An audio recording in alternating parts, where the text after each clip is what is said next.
Cast Audio presents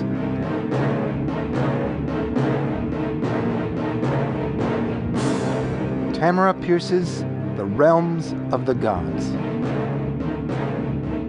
Book 4 of the Immortals Quartet.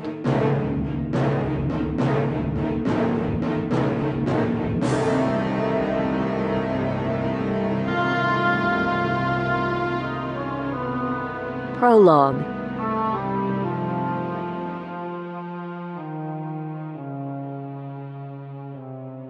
A magical barrier had separated the realms of the gods from the mortal realms for over 400 years. While it stood, mortals were safe from the legendary creatures known as immortals, so named because, unless they were slain, they lived forever.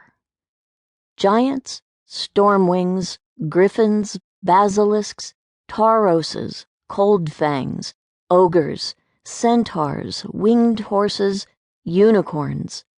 In time, all became the stuff of children's tales, or the concern of scholars who explored the records of times long gone. In the 8th year of the reign of Jonathan and Thyat of Tortall, mages in Carthag found the long-lost spells that were the keys to gates into the divine realms. Ozorne, the Carthagi emperor, turned those spells to his own use. His agents opened gates into other kingdoms, freeing immortals to weaken Carthag's enemies for later conquest. Even those immortals who were peaceful or indifferent to human affairs created panic and confusion wherever they went. Gate after gate was opened. No thought was spared concerning the long-term effects on the barrier. In the autumn of the 13th year of their Majesties' rule, Ozorne's great plan came to a halt. In the middle of peace talks with Tortall, whose agents had revealed his involvement in the current troubles of his neighbors, Emperor Ozorne made a final attempt to regain his advantage. He ignored omens that proclaimed the gods were most displeased with his stewardship of his kingdom. For his pains, he was turned into a stormwing and barred from human rule. His nephew took the throne. The gate spells were destroyed.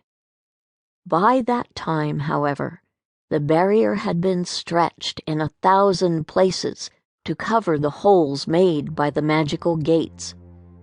Its power flickered like a guttering candle.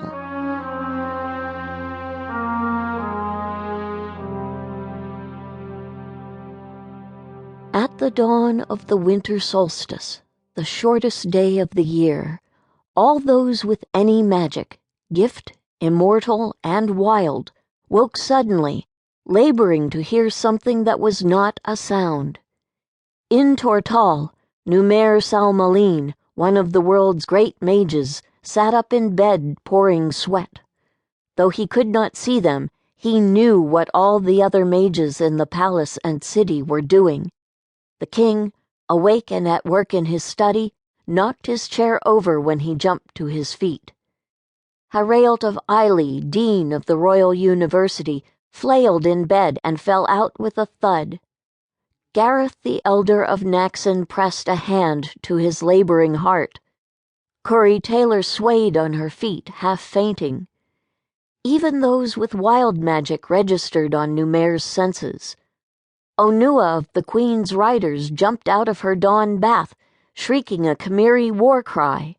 Stephen Groomsman dropped out of his loft, landing safely on bales of hay, while the horses who loved him whickered in concern. And Daine, Numair's teenage friend and ally of the last 3 years, sat up in her bed nest of cats, dragon, marmosets, martens, and dogs, eyes wide in the gloom, soft lips parted. The young dragon sky song trilled without stopping, her voice spreading in a series of rippling pools, soon to reach and